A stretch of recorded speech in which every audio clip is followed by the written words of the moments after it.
دیکھیں یہاں امریکہ میں تو یہ جو آپریشن جو شروع کر رہے تھے، یہ پروجیکٹ فریڈم جو شروع کر رہے تھے، اس کے اوپر کافی مزاحمت ہو رہی تھی. یہاں وزیر سیکرٹری خارجہ مارکو روبیو جو ہے وضاحتیں کر رہے تھے کہ یہ پروجیکٹ ہم نے شروع کیا ہے وہ ایران اس واقعے کے بعد کیا کہ ایران نے مختلف کمرشل جہازوں کو اور اس کے علاوہ UAE کے جہازوں کو نشانہ بنایا. اس کے بعد ہم نے یہ آپریشن شروع کیے. حالانکہ ایسا نہیں ہے، یہ اس کا اعلان تو صدر ٹرمپ پہلے کر چکے تھے. تو دوسری طرف یہاں پہ یہ ڈیفنس منسٹر جو ہے انہوں نے بھی اس کی وضاحتیں کی ہیں. یہاں پہ وضاحتیں دینی پڑ رہی ہیں کیونکہ یہاں یہ تجزیہ کار یہ بتا رہے تھے کہ اس آپریشن کے یہ جو پلان کیا گیا ہے اس کی کامیابی کے امکانات مشکوک ہیں. تو لہٰذا یہ اس بات کا چانسز تھے، اس بات کی امید تھی کہ اگر کسی طرف سے کوئی ریکویسٹ آتی ہے اور وہ ریکویسٹ آ گئی، پاکستان اور صدر ٹرمپ کہہ رہے ہیں کہ پاکستان اور بعض دیگر ممالک نے ریکویسٹ کی کہ اس کو پاز کیا جائے، اس کو روک دیا جائے، تو انہوں نے پھر وہی بات کہا ہے کہ انہوں نے کہ اس کو پاز کیا جا رہا ہے، یعنی باہر آؤٹر سائڈ پہ ناکہ بندی بدستور قائم رہے گی. لیکن وہ جو آپریشن تھا جس میں امریکی جو فورسز ہیں وہ کمرشل جہازوں کو اسکارٹ کر کے انہیں سیکیورٹی فراہم کر کے وہاں سے نکالیں گے، تو وہ آپریشن روک دیا گیا ہے. اس آپریشن کے امکانات ویسے بھی کم تھے. تو لہٰذا اس بات کی خبریں ہمیں پہلے سے مل رہی تھیں کہ کسی بھی مرحلے پہ اس کو روکنے کا اعلان کیا جا سکے گا اور وہ سامنے آ گیا ہے. اب اس میں یہ تو بہرحال یہ باتیں آ رہی ہیں کہ عین ممکن ہے کہ اس پیشکش کے نتیجے میں ایران جو ہے مزید بات چیت کے لیے تیار ہو جائے اور وہ اس کی کارروائیاں رک جائیں اور کوئی راستہ نکل سکے جس میں ایران کے ساتھ کوئی ڈیل ہو. تو یہ ایک کوشش ہے جو اس میں جس سے امید رکھنی چاہیے. پاکستان ایک بار پھر اس میں متحرک ہوا ہے اور ایرانی حکام سے اور امریکی حکام سے دونوں سے رابطے میں ہے اور بتایا جا رہا ہے کہ اگر ایران نے مثبت کوئی اشارہ دیا اور ریسپانس دیا تو اس کے بعد کوئی ڈیل کی طرف بات چیت کا سلسلہ دوبارہ شروع ہو سکے گا.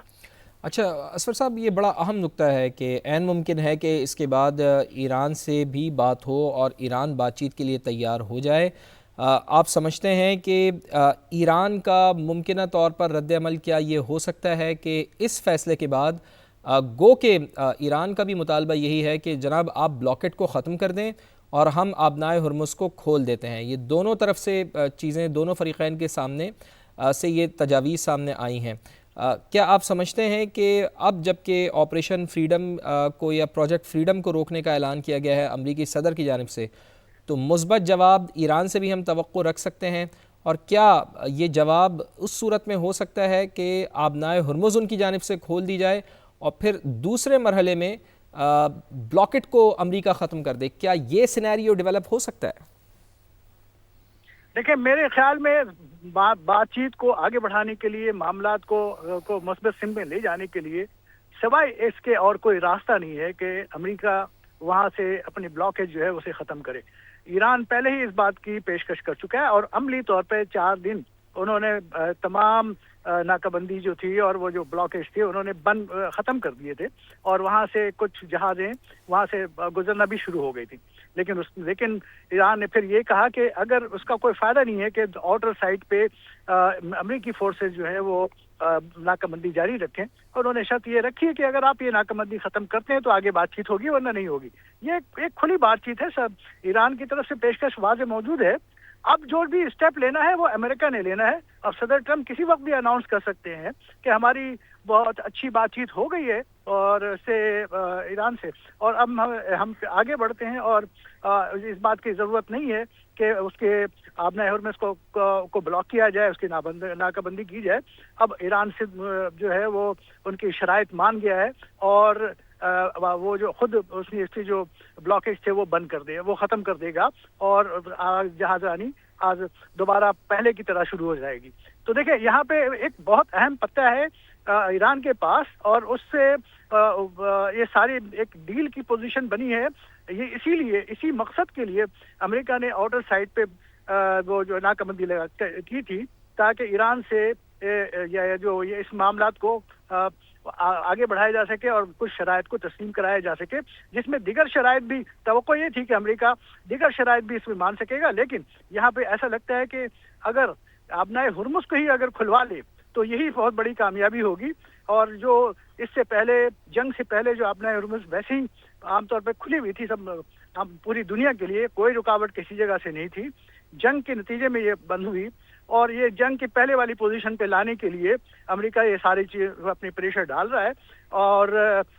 اس کے باوجود اگر یہ کہ اپنا ہرمز کھل جاتی ہے، ایران اس کو کھول دیتا ہے، اور تو امریکہ یقیناً اس کو اپنا ایک کارنامہ قرار دے گا اور اس کا دنیا کو باور کرانے کی کوشش کرے گا کہ انہوں نے کامیابی حاصل کی ہے اور ایران کو مجبور کیا ہے کہ وہ اپنا ہرمز کھولے. لیکن یہ مجبوری کیسی ہے کہ جو جنگ کے پہلے سے والی صورتحال پہ آ رہی ہے، کوئی انہوں نے شرائط نہیں مانی. اصل جو بعض ایشوز ہیں، جیسے ایٹمی قوت کے حوالے سے، اسلحہ سازی کے حوالے سے جو بات کی، میزائل کی پہ جو رینج کے حوالے سے جو بات چیت ہو رہی تھی، اس پر بات چیت آگے ہوگی. ابھی اس وقت تو صرف اسی نقطے پہ معاملات رکے ہوئے ہیں کہ وہ اپنے ہرمز کے لیے کہ کون پہل کرے گا، کون پہلے اوپن کرے گا. ایران نے پیشکش کی ہوئی ہے، اور ایران نے پہلے بھی کوئی 4 دن بند کر جو بندش تھے اس کو کھول دیا تھا. اب باری جو ہے امریکہ کی ہے، اب امریکہ کو ہی اسٹیپ لینا پڑے گی. جی بالکل اسفر امام صاحب، بات آپ کی بالکل درست ہے کہ باری اب امریکہ کی ہے اور امریکہ کو ہی اسٹیپ لینا پڑے گا. لیکن یہ جو اقدام سامنے آیا ہے، آپ سمجھتے ہیں کہ دونوں ملکوں کے درمیان جو سرد مہری پائی جا رہی تھی، دونوں ملکوں کے درمیان ہم دیکھ رہے تھے کہ بہت ہی زیادہ ٹینس سچویشن ڈیولپ ہو گئی تھی، وہ کس حد تک کم ہو سکتی ہے اسفر امام صاحب؟ دیکھیں، یہ ٹینس کا یہ جو معاملہ ہے، جہاں پہ ایک یعنی یہ ایک جو ڈیڈ لاک کی آ گئی ہے، اس کو ختم کیے بغیر مجھے نہیں لگتا کہ بات چیت کا آگے بڑھ سکے گی اور دیگر معاملات میں پیش رفت ہو سکے گی. اور ابھی تو سچویشن دیکھیں، ایران زیادہ اچھی پوزیشن میں ہے. آپ نے دیکھیں، یہ رپورٹیں اب حتمی رپورٹیں آ گئی ہیں کہ ایران نے خطے میں جو امریکی تنصیبات تھیں، امریکی جو بیسز تھے، اس کو خاصا نقصان پہنچایا ہے. اور پھر اس کے بعد امریکی الائنس جو ہے وہاں پہ UAE اور دوسرے لوگوں کو بھی انتہائی خطرناک حملے جاری رکھا ہوا. اور اس کے مقابلے میں ایران میں بھی تباہی آئی ہے، لیکن امریکہ ایران کو مکمل طور پر مغلوب نہیں کر سکا، اسے فتح نہیں کر سکا. یہ بالکل سامنے بات آ گئی، اور اس سے امریکہ کی ساکھ کو نقصان پہنچا ہے، جو ایک عالمی ایک سپر پاور کا جو تصور تھا اس کو نقصان پہنچا ہے. تو اس جنگ سے یہ جو پہلے دن سے ماہرین یہی کہہ رہے تھے کہ یہ جنگ جو ہے امریکہ کے مفاد میں نہیں ہے، اور یہ امریکہ کے لیے نہیں بلکہ کسی اور کے مفاد کے لیے لڑی جا رہی ہے. تو اس سے امریکہ کو نقصان ہوگا. اور یہ حالات نے یہ دیکھا کہ نہ صرف پوری دنیا پہ معیشت پہ اثرات آئے، خود امریکہ میں یہاں پہ جو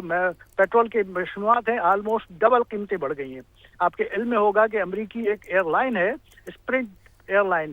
انہوں نے وہ بند کرنے پڑی ان کو. صرف جو فیول کی جو اخراجات تھے وہ ڈبل قیمتیں ہو گئی تھیں، اس کی پرائسز ڈبل ہو گئی تھی. اس وجہ سے وہ اپنی وجود قائم نہیں رکھ سکے اور اسے بند کرنے کا اعلان کرنا پڑا. تو آپ یہاں امریکہ گیا تھا وہاں پہ رجیم چینج کرنے کے لیے، لیکن ایسا لگتا ہے کہ امریکہ کے اندر چینج آنی شروع ہو گئی ہے. اور اس کے جو جنگ کے اثرات جو ہیں یہاں پہ آپ نے دیکھا کہ کئی جنرل جو ہیں وہ اس کو فارغ کیا گیا، کوئی اور اہم عہدیداروں کو لوگوں کو فارغ کرنا پڑا اس ساری جنگ کے دوران. تو یہاں پہ تبدیلی تو امریکہ کی طرف آنا شروع ہو گئی ہے. تو اس میں کوئی کامیابی امریکہ کو حاصل نہیں ہوئی. میں واشنگٹن میں بیٹھ کے یہ بات کر رہا ہوں، لیکن بہرحال یہ مقابلہ تو بہرحال کریڈٹ لینے کا ہے، اور وہ کریڈٹ لینے کی کوشش کر رہے ہیں صدر ٹرمپ کو. ان کی اپنی سیاسی ضرورت بھی یہی ہے، تو اس لیے یہ اپنی کریڈٹ لینے کی کوشش کر رہے ہیں. اور دیکھیں اگر کسی طرح سے کوئی کریڈٹ ان کو مل جاتا ہے تو وہ بس یہی ان کے لیے غنیمت ہوگی. جی اچھا، ذرا ایک ٹیکنیکل کویشچن ہے اسفر امام صاحب،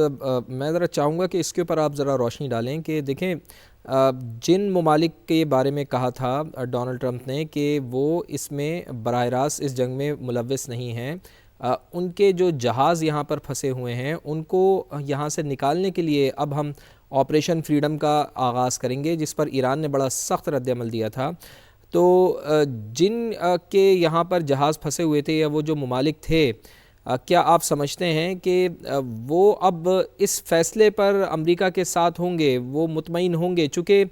ان کو تو ایک ہوپ ملی تھی، ان کے تو یہاں پہ ایسٹس پھنسے ہوئے تھے، ان کو شاید اندازہ تھا کہ اب جب ڈونلڈ ٹرمپ نے اعلان کیا ہے تو ان کے یہاں سے جہاز وغیرہ یہاں سے نکال لیے جائیں گے، لیکن ان کے لیے تو یہ مناسب فیصلہ کم از کم ان کے لیے تو نہیں ہوگا۔ دیکھیں، امریکہ کے الائز نیٹو ممالک، آپ کو پتہ ہے جو جاپان نیٹو کا صرف ممبر ہی نہیں بلکہ بہت دیرینہ الائز ہے امریکہ کا، اور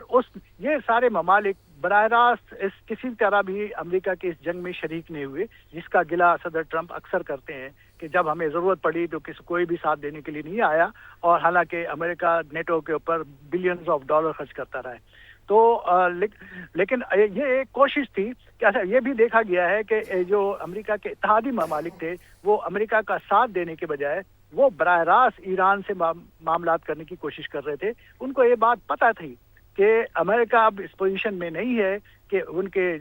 آبنائے ہرمز کو یک طرفہ طور پر کھول سکے، اور وقت نے ابھی تک یہی ثابت کیا ہے کہ امریکہ نے ایک آپریشن کا اناؤنس کیا اور پھر اس کے بعد اس کے پاس کرنے کا بھی اعلان کر دیا۔ یہ کیا وضاحتیں کر رہا ہے؟ تو دنیا جانتی ہے کہ ساری چیزیں کیا، بہرحال یہ امریکی کے جو اتحادی ہیں انہیں ابھی تک یقین نہیں ہے کہ امریکہ اب اس پوزیشن میں ہے کہ انہیں سپورٹ دے سکے، یہاں تک کہ مشرق وسطیٰ کے ممالک جن کو سیکیورٹی کے لیے بیسز دیے تھے وہ اپنے بیسز کے تحفظ نہیں کر سکے، تو ان ممالک کو کیا تحفظ دیں گے؟ تو مستقبل میں امریکہ کے لیے خطے میں مشکلات بڑھ جائیں گی، اور یہ ایک کوشش ضرور تھی کہ وہ ممالک جو امریکہ کا ساتھ نہیں دے رہے ان کے جہازوں کو وہاں پہ نکالنے کی اور سیکیورٹی فراہم کر کے نکالا جائے گا، لیکن اس میں کامیابی حاصل نہیں ہوئی۔ وہاں پہ آپ کے وہ خبریں ہیں کہ وہاں پہ جہازوں پہ اٹیک ہوئے ہیں، مائنز بچھے ہوئے ہیں، اور وہ سارے معاملات مذاکرات کے ذریعے حل ہو سکتے ہیں، دو طرفہ معاملات کے طے کیے بغیر نہیں ہو سکتے۔ یک طرفہ طور پر یہ صدر ٹرمپ کی منشا کے مطابق ہو سکتے، ان کو آگے بڑھ کر مذاکرات کا راستہ اختیار کرنا پڑے گا، کوئی ڈیل کرنی ہی پڑے گی۔ اب ٹرمپ صاحب کو کے سامنے ایران کی یہ پیشکش موجود ہے کہ وہ اپنی ناکہ بندی، یک طرفہ ناکہ بندی جو ہے اسے ختم کریں، جو ایران بھی اپنی وہ جو بلاکیج ہے وہاں پہ وہ بند کر دے گا، اور اس کے علاوہ اور کوئی ابھی سولوشن بظاہر نظر نہیں آتا۔ اور اس سولوشن کے حل کے لیے مختلف ممالک اپنی کوششیں کر رہے ہیں، خود دنیا بھی امریکہ پہ دباؤ ڈال رہا ہے کہ دنیا کے میں امریکی اتحادی جو سابق اتحادی جنہوں نے جو جس جنگ سے علیحدہ رہے ہیں وہ بھی اب امریکہ پہ دباؤ ڈال رہے ہیں کہ یہ معاملات کو بات چیت کر کے اسے حل کیا جائے، کیونکہ دونوں کی رضامندی کے بغیر اب نئے ہرمز نہیں کھل سکتا۔ ون سائیڈڈ ایک طرف سے امریکہ کی رضامندی خواہشات کے مطابق کھلنے کے امکانات نہیں ہیں، چاہے وہ امریکہ بہت بڑی پاور ہے، اس کے باوجود اس میں یہ صلاحیت نہیں ہے کہ وہ یہ جو دنیا کے جو جہاز ہیں ان کو بحفاظت وہاں سے لے کے آ جائے۔ آپ کو علم میں ہوگا کہ تقریباً یہ جنگ کو 2 مہینے ہونے کو ہیں، اور ان جو سینکڑوں جہازوں میں جو ان کا کریو بھی پھنسا ہوا ہے وہاں پہ، نہ وہ جہاز سے کہیں باہر جا سکتے ہیں، نہ ان جہاز پہ باہر سے کوئی لوگ آ سکتے ہیں، تو حالت بہت خراب ہے۔ ان کو ظاہر ہے لوگ دنیا تو اس پریشانی کا شکار ہے، اور وہ اپنے لوگوں کو نکالنے کے لیے یقیناً کوشش تو کریں گے۔ تو ابھی اطلاعات یہی ہے کہ جاپان اور دیگر کچھ ممالک خود براہ راست خود ایران سے بات چیت کر رہے ہیں،